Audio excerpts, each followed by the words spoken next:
The sound of silence isn't always peace. Sometimes it's the loudest thing you'll ever hear. The quiet that screams doubt, regret, and fear until it becomes unbearable.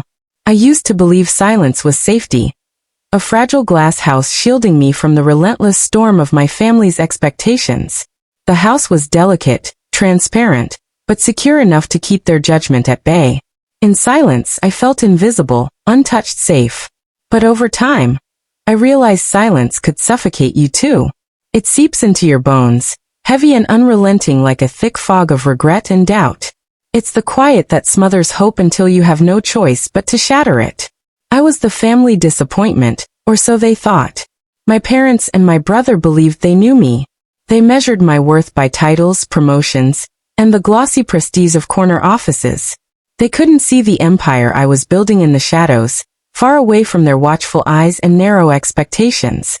And when I finally broke that silence, it wasn't just their world that shattered. It was mine that I rebuilt. 3 days ago, I sat in my mother's pristine dining room. A space so immaculate it looked like it belonged in a museum. Every fork was polished until it gleamed, every chair perfectly aligned, every word calculated and loaded with invisible weight. The air smelled of lavender and old money, thick with judgment. It was a battlefield disguised as elegance. My father, Richard, stood at the head of the table. His presence was like a dark shadow stretching across the polished mahogany, looming like a judge ready to pass sentence.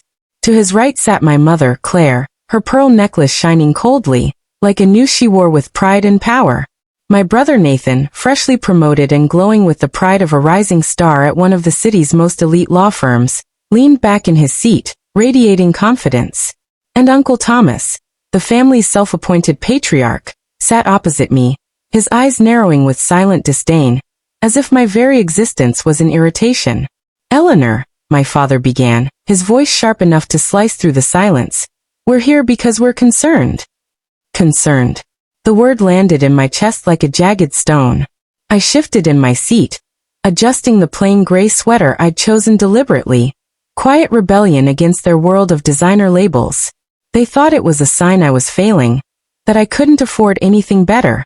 Oh, how I savored the irony.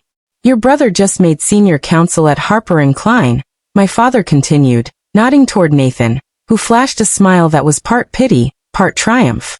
"Youngest ever in the firm's history. And you?" His hand waved dismissively, like I was a bad investment to be written off.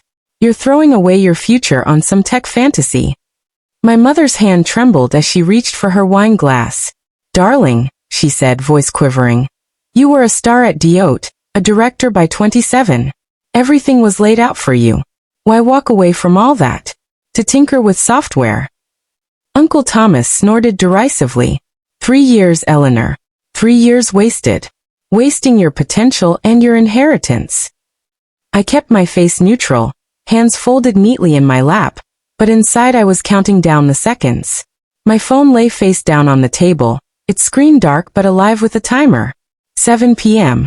2 minutes before the truth would hit them like a tidal wave.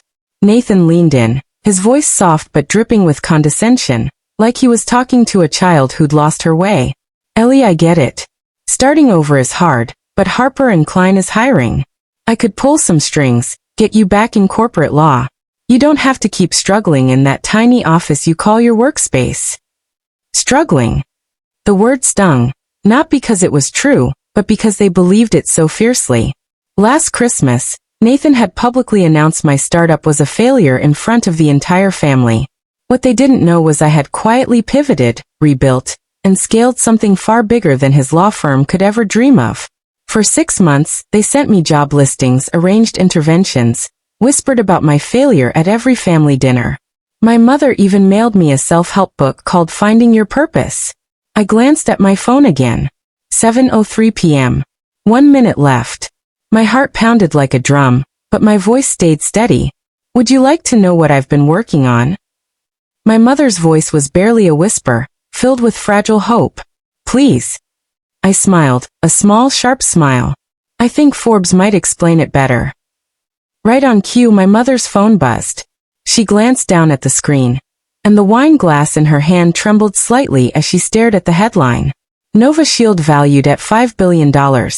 The stealth startup redefining AI defense.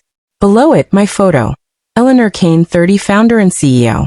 The room froze in stunned silence, the kind that feels like the world itself is holding its breath. 5 billion, Nathan murmured, his usual confidence cracking. Uncle Thomas snatched the phone, his face twisting in disbelief. This has to be a mistake.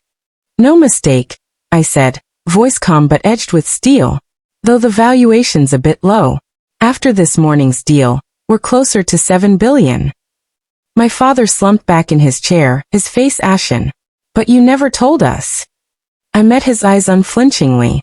You never asked. You were too busy planning my rescue to notice I didn't need saving. I pulled out my tablet and swiped to a live feed of my company's headquarters. Not the cramped, dusty closet they had imagined, but a sleek 40-story tower I had quietly purchased last year.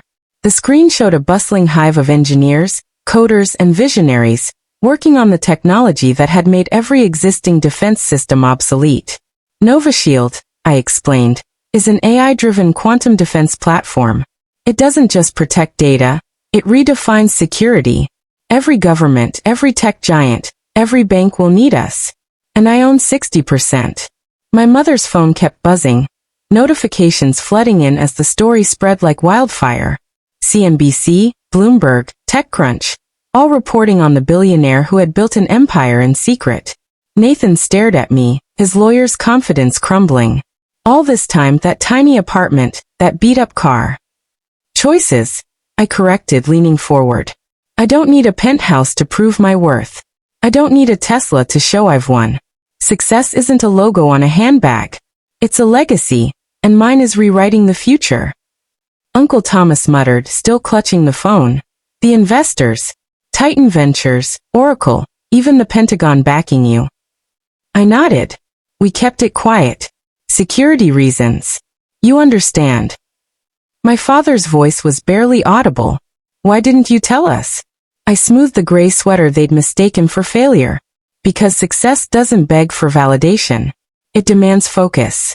While you were busy measuring my life against Nathan's bonuses, I was building something that will outlast us all. 3 years earlier, I walked away from everything. The corner office, the promotions, the golden path laid out for me. Everyone thought I was throwing it all away to chase a foolish dream. I had nothing but a small, dimly lit room, a second-hand laptop, and an idea, a vision to build something that mattered. My family didn't just doubt me, they dismissed me. I remember the loneliness of those first months, the constant battle against doubt and despair. The nights spent coding until dawn, the endless rejections from investors, the gnawing fear that maybe I really was a failure. But with every setback, I grew stronger. I learned to pivot, to innovate, to fight. Slowly, my tiny startup began to grow. I built a team of believers, engineers, coders, visionaries who shared the dream. Together, we created NovaShield, a quantum AI defense platform that could change the world. I kept it all quiet because I knew that success wasn't about applause or validation. It was about impact. As I walked out of that dining room, leaving behind the stunned silence of my family, my phone lit up with a message from my COO Lena. Stock up 35% in pre-market. Ready for the CNN interview. I smiled, stepping into the waiting car that would take me to the studio. The city skyline glittered like a constellation of ambition, a universe I had claimed as my own. That night, live on television, I told the world about NovaShield. The vision that kept me coding through sleepless nights. The work that turned whispers of doubt into a roaring success. But this story isn't about proving my family wrong. It's about proving myself right. About building something meaningful when no one believes in you. Especially when no one believes in you. If someone is telling you your dream is too small, too risky, or too impossible, don't just prove them wrong. Prove yourself right. Build your empire quietly.